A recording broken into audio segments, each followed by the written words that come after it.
Bağırma Agip. Ben senin nenen sayılırım. Doğru. Benim torun senden büyük. Akıllı ol. Tabii. Hadi teyze tanımıyor. Kuda akıllı.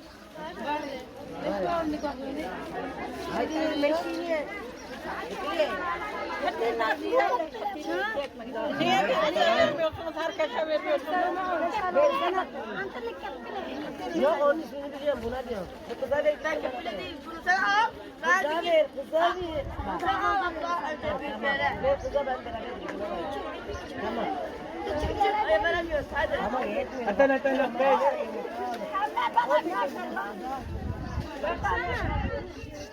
Kalabalık mı? İki kişi gidiyor. Sıraya buraya mı gidiyor? ये वो बच्चे हैं जिनको मतलब यहाँ पर खाना पेश किया जा रहा है लोगों को और Cır.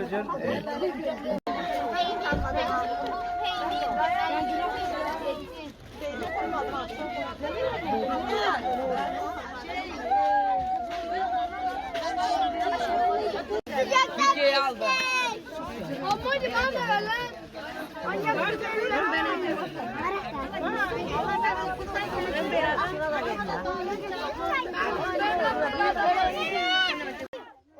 Abi, kılıcın nerede? Abi, bunu çağırsana bana. Bebeğim. Bebeğim hamile bebek. Bebek.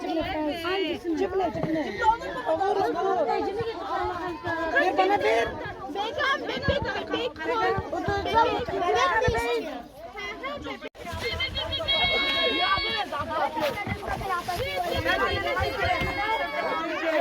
Anneniz 14 defa almış.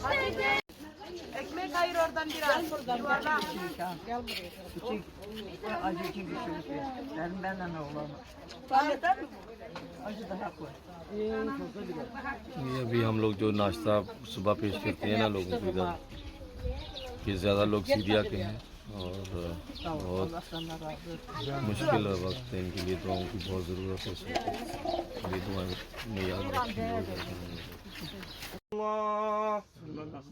حي على الصلاة حي على الصلاة حي على الفلاح حي على الفلاح الله أكبر الله أكبر لا إله إلا الله